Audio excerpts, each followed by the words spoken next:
Hey everybody, it's Jochen Hyde, and I'm back with the Desert Wolf versus Loka Senate campaign. It's December 18th, 1941.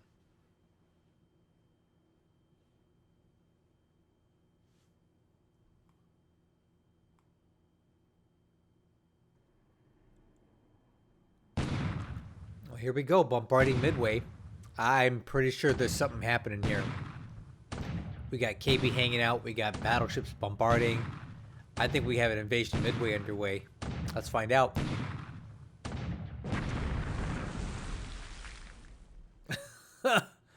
Wow, that was a pretty pathetic bombardment. Why was it so bad? Only one Allied ground unit was touched at all. The base was only marginally hit. Hmm.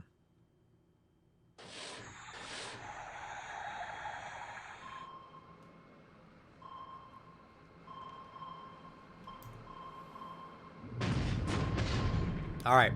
K9 hanging out near Monado.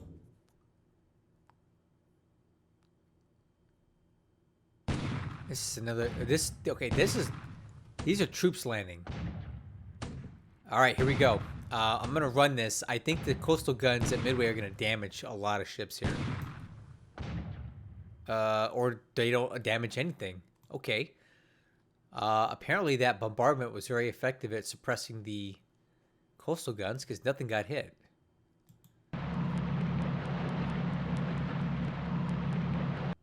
Alright, so what do we got here? 144th Regiment, 15th Base Force. Okay, this is what I want to see. I mentioned in the previous video that if he came in with anything smaller than a regiment, he was going to have a really hard time. So this is the bare minimum what he needs.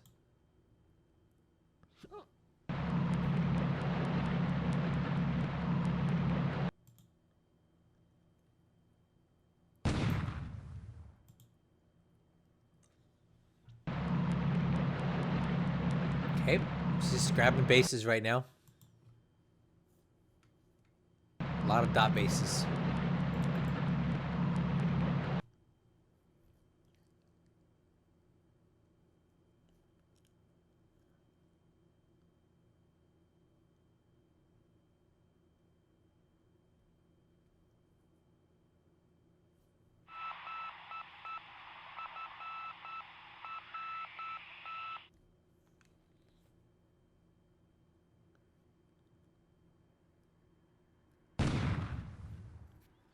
Well, let's see if the coastal guns do better in the daytime.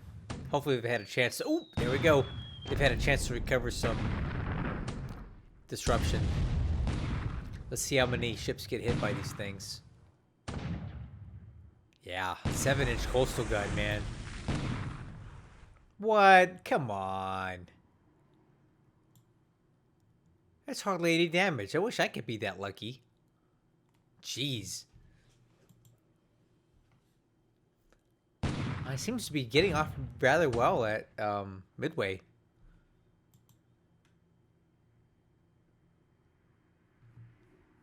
Good for him. He needs a victory right now. But don't we all?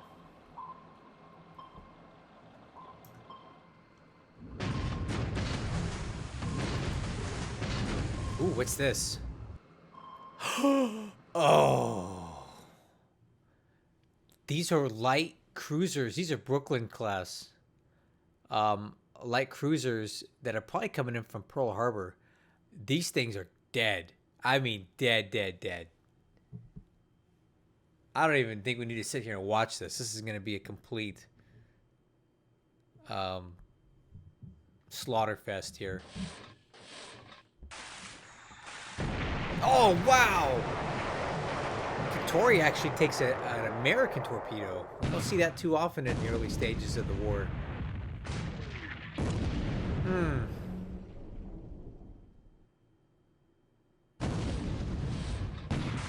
Oh, man. Alright, this is going to be rough.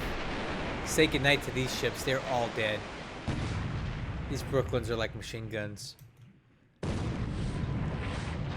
Oh, man.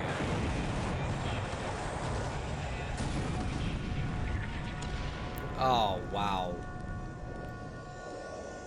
He didn't even see those guys there. Oh, Oh. What was that? What was on these? Oh, that's a lot of troops. I don't even know where these were going. Were they picked up from Baker, or were they going to? Where are they going? Where was this at? This is up here. Why would there be Japanese troop ships this far south, or this far north of Baker, and this far to the east of the Gilberts? I couldn't even tell you why, but this is a bad, bad day. Torpedo hits. So these guys are carrying troops, and a lot of troops, and now they're sunk.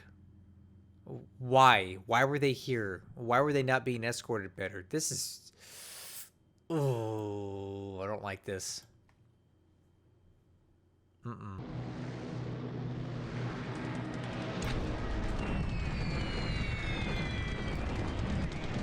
Okay, once again, he's coming in at really high altitude on his bombing raids today.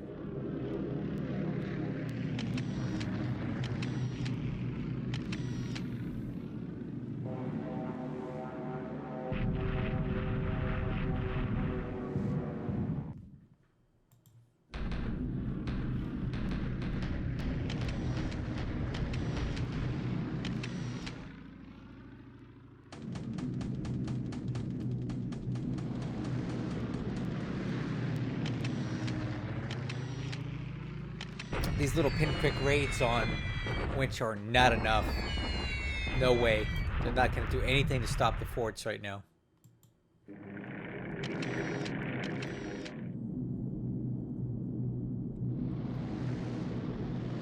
Alright, so Loka correctly identified this hex as a serious issue for him, so expect a lot of bombers to come in here. Last turn we saw that Desert Wolf moved 900 AV worth of troops into here against one small Japanese unit, so he better hope these bombers are effective in suppressing these guys, otherwise he's in trouble. Yeah, look, he's gonna send everything he's got here.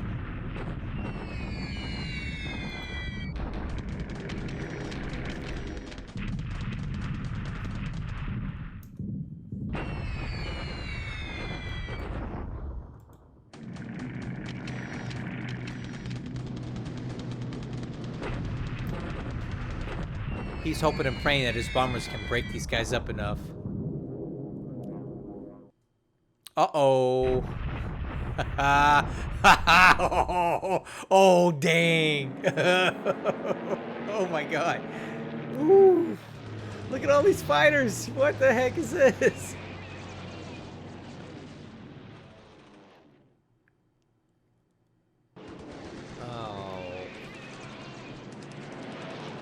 All right, so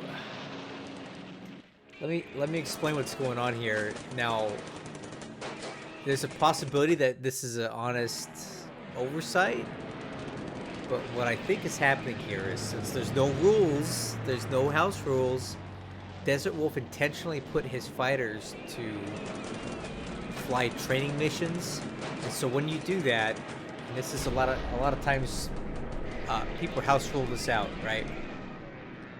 I turn the game noise down a little bit. Yeah, anyway. People house rule this out because when you sweep, the fighters that are training don't get caught up in a sweep. Okay? But when you have them training and a bombing raid comes in, they suddenly get caught up in the attack, and now they can actually get engaged. So it's a way to circumvent a sweep by putting them in training at a base that you know is about to get attacked.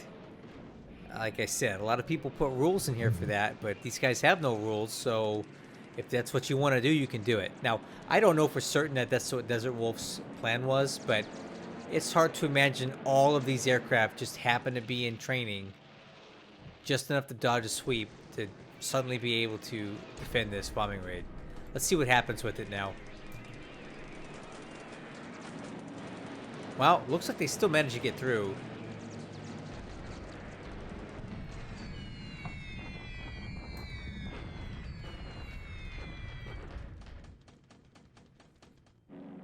Dives from 25,000 feet. Yeah, okay.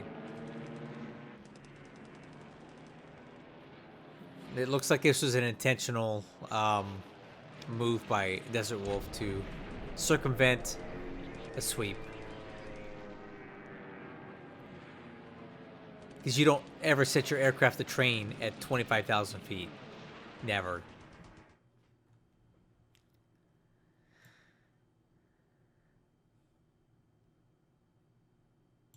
Yeah, training flight from caught up in the attack. Okay, listen. Maybe I'm wrong. Maybe I misread the situation. When we go around and look at the orders, when we get the get to that part of the video, we'll look at the settings that these aircraft were set on, and we'll see what this is about. And well, let's look at it first. Okay, so now we have actual straight cap up. I don't know what the rest of this is. Now I'm actually legitimately confused as to what this is. So before I accuse or tell you that Desert Wolf is intentionally trying to cheese the game, let me look at it. I just want to explain to you how that works. For those of you who don't know, let's run it. Oh, they get through. He got really lucky here.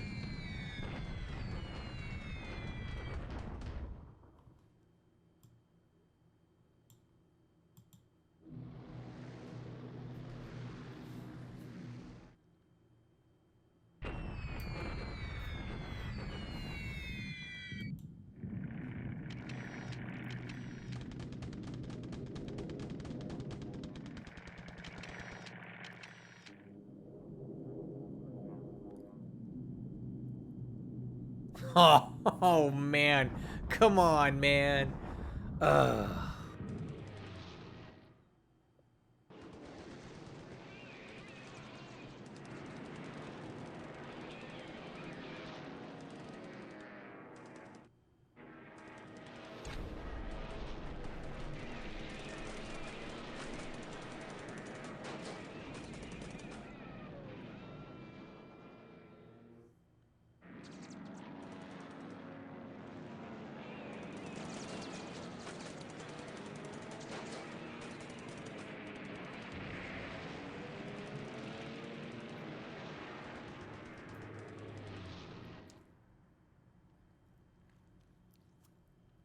Okay, I don't know where the Flying Tigers ended up at.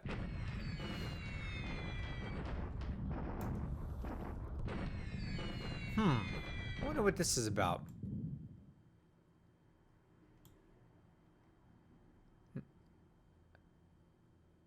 Oh. It looks like some sort of long-range cap. That's what this is. They're not actually based in Hong Kong. I think they're flying long-range cap from somewhere else because it'd be very risky to leave aircraft in Hong Kong right now if it's about to fall.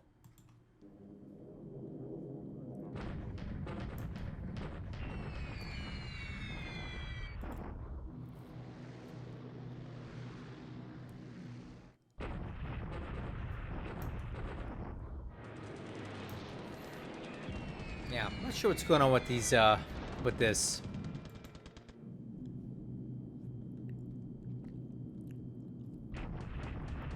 Oh, now they're here. Just in time to drill these Mabels.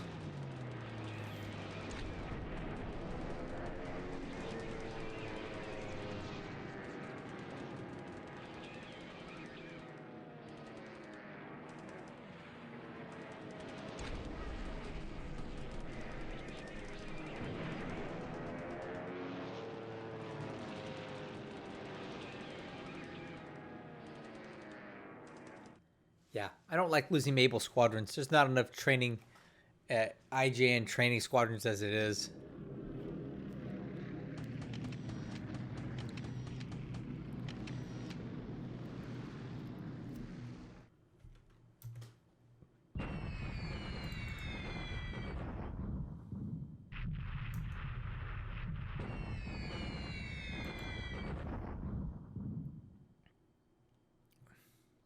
Okay, a little bit of cap up here.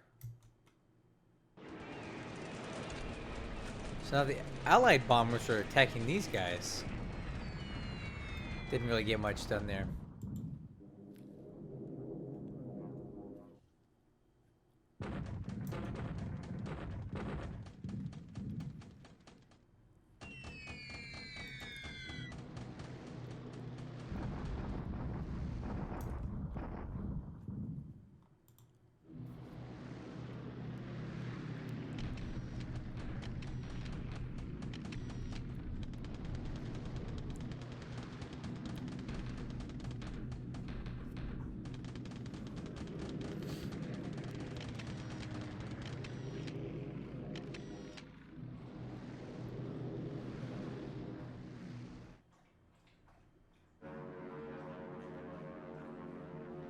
Yeah, see?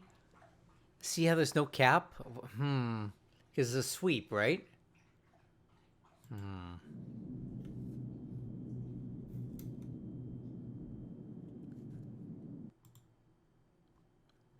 What a strange air phase.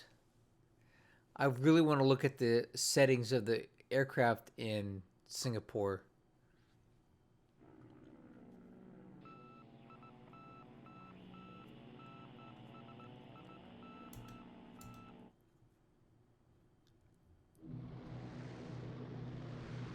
Okay, daily bombing awake.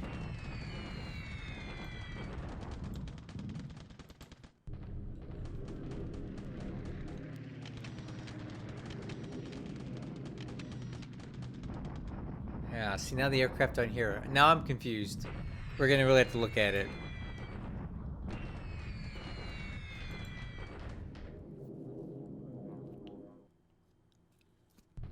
Here we go again. What is this? Now we have Blennies involved.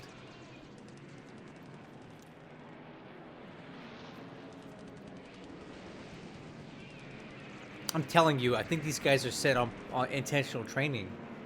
I just can't figure out what's up with these P-40s and the P-40Bs.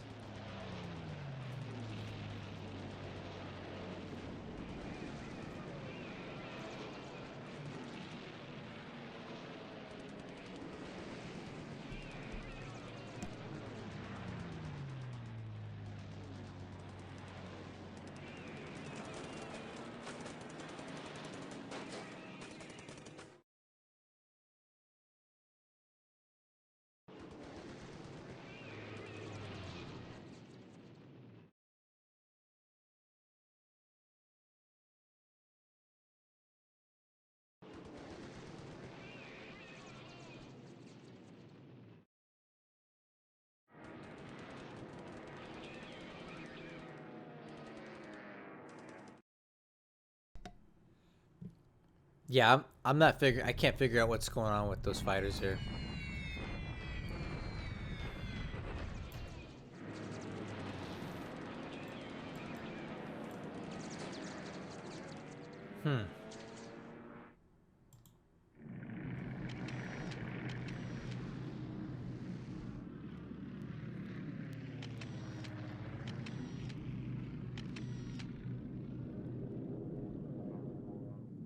This is the bombing raid on Lay? Alright, well, what's more important here is not that there's a bombing raid, it's that we have Betties now at Rabal. So now we know that he's got zeros and Betties at Rabal. That's good information.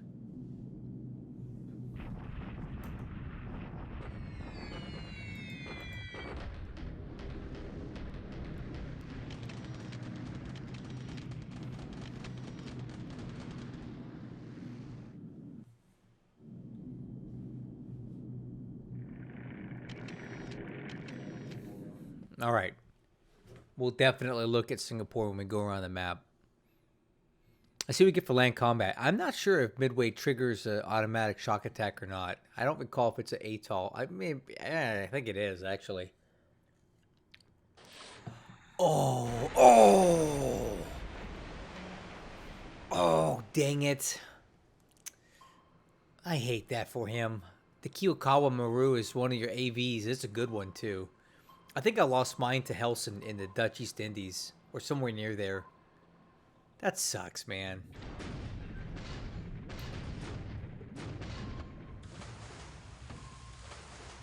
So Argonaut takes 3 hits. The AV Kiwakawa Maru takes 1 torpedo. That might be able to survive. It might. No telling though. Yeah, no sinking sounds right off the... Never mind. It sank. Never mind. Whatever I just said, just forget it. Alright, now we're unloading, and finally these coastal guns are shooting, but they're not doing much damage.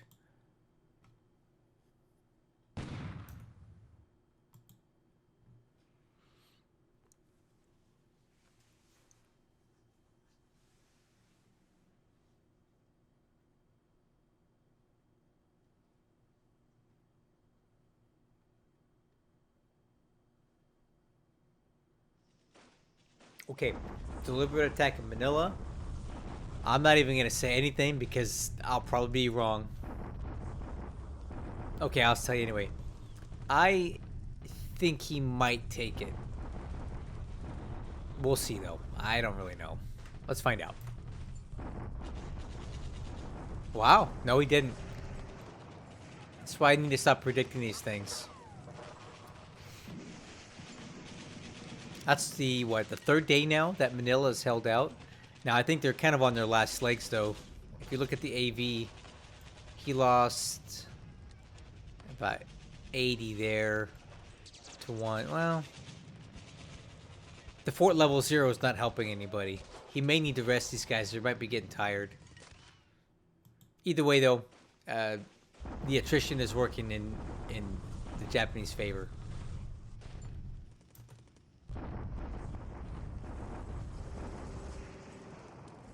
Bombarding at Hong Kong. He's not ready to attack yet. He's resting.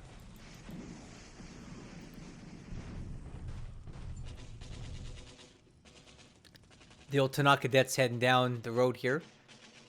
Probably trying to reinforce Manila is my guess.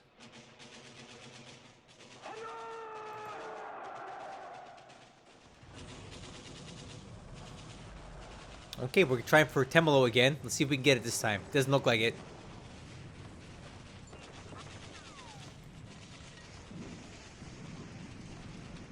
And trading about even here. Temelo is always hard to take, no matter what you do. It's really good terrain here. Okay. 56th Recon Regiment is heading south, I guess? I think at this point I would not be worried about these bases down here. And I'd want to take that Recon Regiment and use it in Manila to take Manila faster. Oh, here we go. This is a shock attack at Midway.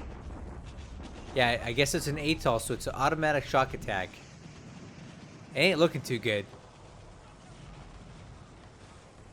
No, it's not looking good at all.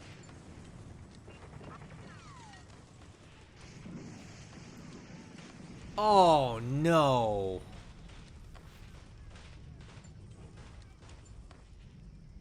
Oh, no. Yikes. Yikes. Yikes. That's bad. The Japanese got just blasted here. It's not even a regiment was enough to take this place. If I were a Japanese player and I wanted to take Midway, I would do it on turn 1. You have to take it before they have any chance to build up for it, before they have any chance to get anything in there. And you got to hit it hard. You need armor, and you need an infantry regiment at least. And this is not enough. And again, this is another island invasion that just got shut down. I told you that those Marine Defense Battalions were no joke. They're dangerous. The bombardments didn't help. Nothing helped this, really. I mean, these Japanese troops are in serious trouble on this island now. The only thing that's going for the Japanese, not the Allies, is the supply situation on Midway is very bad. But, I mean, when you have the entire regiment basically disabled in the attack, what difference does it make, right? Okay, going for Wake, I think they'll take it today. They've softened it up pretty good over the last few days. I think they've got enough to take it now. I think. Yeah, they have to. Yep, they got it. Finally a win. Greetings, everybody. everybody. How's Tricks? How's Tricks? It's Orphan Anne from Radio Tokyo, saying hello to all of her dog faces and boneheads wandering the Pacific Islands. Before we start the music, the Japanese High Command announced today that the ever-victorious forces of the Japanese Empire have captured Wake. Wake! Alright, well, I figured it would fall when it finally attacked it. He didn't have a good first showing here, but he was able to soften the place up with a lot of bombing bombardments, so that basically did him in. There it is, that's it. No more Wake. Wake belongs to Japan. It's basically the only real victory they've had out here in a while. Oh yeah, and then Denny.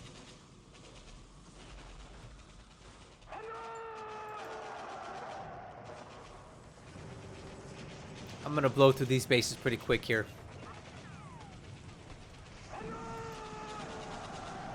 Okay, Japanese shock attack at Guam. He's getting desperate. He wants to close this out. So he's going all in. Yep, he'll get it.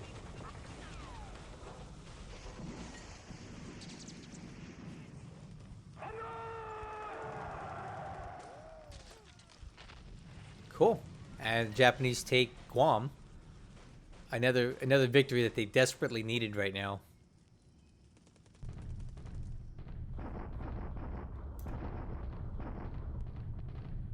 Little counter battery there.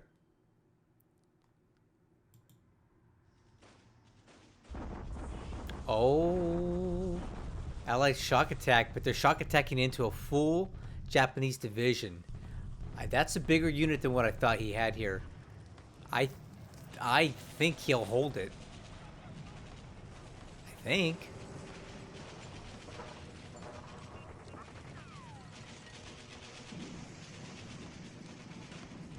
They trade. They trade even here, right?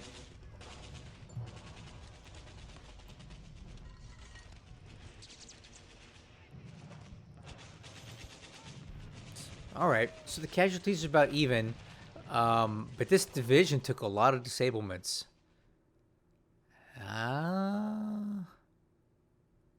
This is clear terrain here. So that just shows you how much more firepower the Japanese have over the Chinese. There was a 2-to-1 advantage in raw AV here, but you can't just take raw AV all the time. I use it as a rough yardstick, but there's more to it than that, obviously. I have a tutorial video out on how to calculate what exactly this means, because you have to look at the devices that are in these units to determine how much firepower they have, and these Chinese corps just don't have it. The Japanese have a lot more firepower, so even though they're outnumbered, they can usually withstand these better.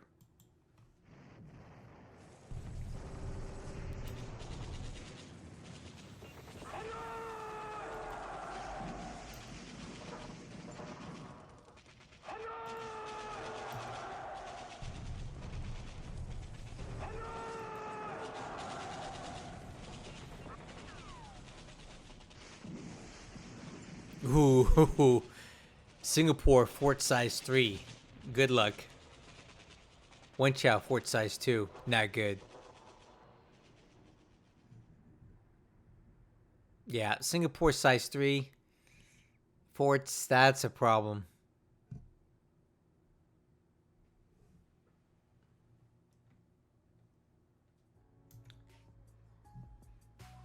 Okay, we're back. Let's take a look at the numbers. Oh, and quick disclaimer, if you hear any slurping sounds, it's because I'm drinking coffee. It's early morning over here in Southern California after a very rainy day. Okay, aircraft losses today. Nothing super crazy. 5 Allied losses, 19 of the Japanese. Looks like they lost some Oscars and some Sallies. I think over Singapore due to that sketchy kind of stuff we're going to look at here in a minute. Ship sunk last turn. Not a good day for the Japanese. A troop transport task force near Baker Island, north of it, got intercepted again. I don't know why it was out there. We'll have to look at the map and see what we can figure out from that, but it was not good. Army loss points for the Japanese continue to rise. These ones for the Allies are very expected and normal, but this is not normal. For example, I'm in February 4th, and my loss points are just a little bit higher than this. And he's in December, what is this, 18th, 19th? And we're already having this many. Not so great. All right, we'll go around the map now. North of Hawaii, we have this task force. I have to assume that this is probably maybe some subs or something. I don't know what else it could possibly be. Okay, so our Awake invasion went off, and yeah, it didn't go very well for the Japanese. The 144th Regiment and the base force landed here, and quite honestly, it's not going to get it done. The only thing they've got going for them right now is that the supply situation on Wake is not great. There's not a lot of supplies left, but this unit has done so much damage to the regiment that landed that even without the supply, I don't see this regiment capable of doing anything right now. Not for a while.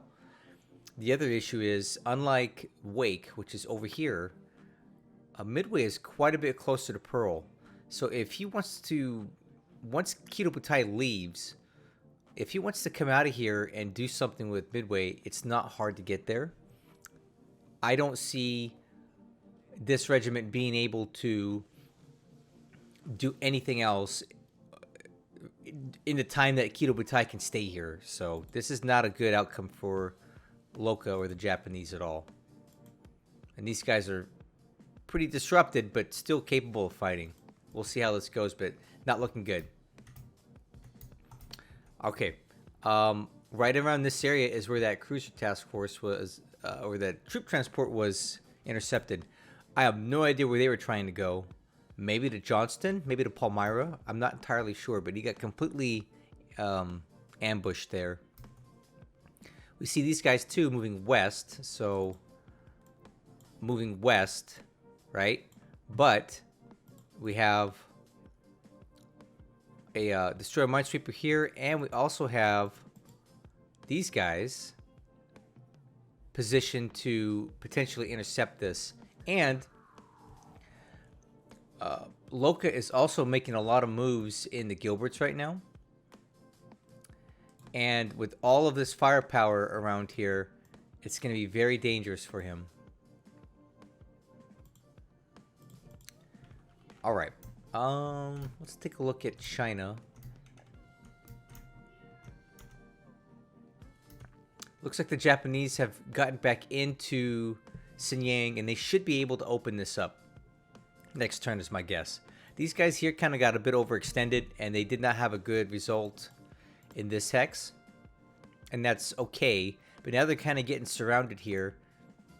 And Xinjiang's about to get retaken. So if I were Desert Wolf, what I would do is quickly retreat back into this hex to block that rail line, because he's probably the Japanese probably have a ton of Kwangtung army units just stacking up right here, ready to rail down this way. And as long as this base is captured or any Chinese troops exist in this hex, this rail line is cut. So it's in Desert Wolf's best interest to keep these troops on the rail lines and block this for as long as possible. Ooh. All right. Anything else I can see here? It looks like the Chinese or the Japanese have gotten into Pinxiang, but I don't see them taking it. This fort's built up. We have 600 AV here. This unit does not look substantial enough. I still don't quite see what the ultimate goal of the Japanese here is right now.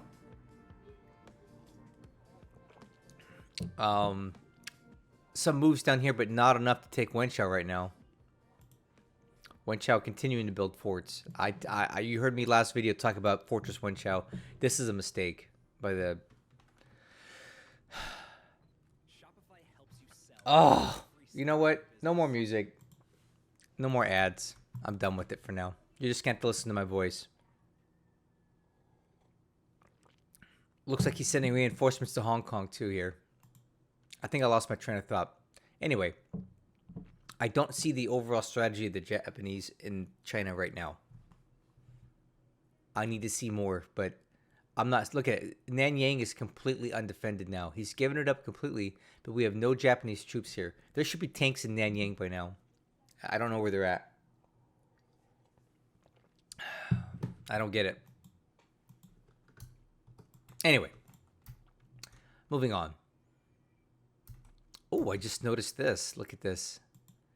This Burma Rifle Battalion is actually making its way down the road and is about to cut the rail line into Chiang Mai. And this is another mistake that I'm seeing here by Loka. In my opinion, this base should be built up immediately because it's a good base for power projecting into the rest of Burma. And you can get up to a size 7 airfield, which is pretty substantial. I don't know why he wouldn't be building this up, but we've seen no evidence that he's doing so. And now if this rail line gets cut, this base will get isolated. And I think that's a mistake. All right. Malaya, status quo. He cannot break through it at Temalo. And we still have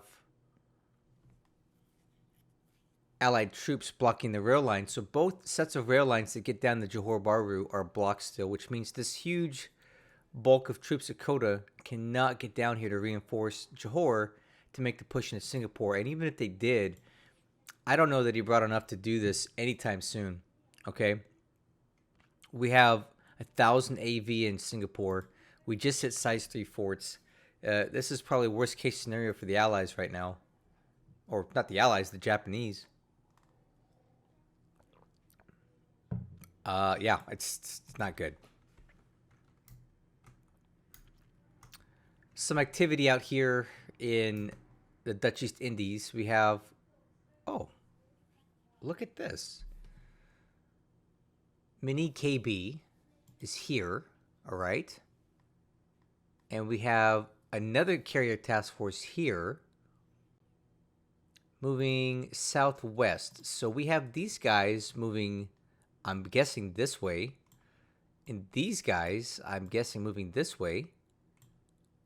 I guess he's moving for Makassar. I can't tell. I don't know. This whole thing makes me nervous because I don't like my carriers operating out here for an extended amount of time. Now, in my campaign against Macho, I actually brought my entire KB into the Java Sea, but that was on turn 1. And I tried to take out Force Z, and I got half of it. But what I did was I quickly transited out of here this way. That's what I did. I did not linger. I did not stay. Loka is lingering and staying, and all these Dutch subs are dangerous. In addition to that, there's a lot of other surface assets here that could do some damage, right? Look at this. We have a lot of cruisers here. We have another light cruiser here. 2 destroyers here. Oh, jeez. Let me delete this stuff. We have the Houston and the Etzel here. And I bet you the Boise's around here somewhere too. Where is the Boise? Let's see if we can find the Boise, right? I'm curious where that went. Let's go light cruisers, sort by name. Boise. Oh, geez. Okay, Boise's down down here in Darwin, so it's out of the fight for a little bit. But like I'm saying, there's a lot of subs here and a lot of surface assets here. And I see these guys moving this way. I don't like it. I don't like it.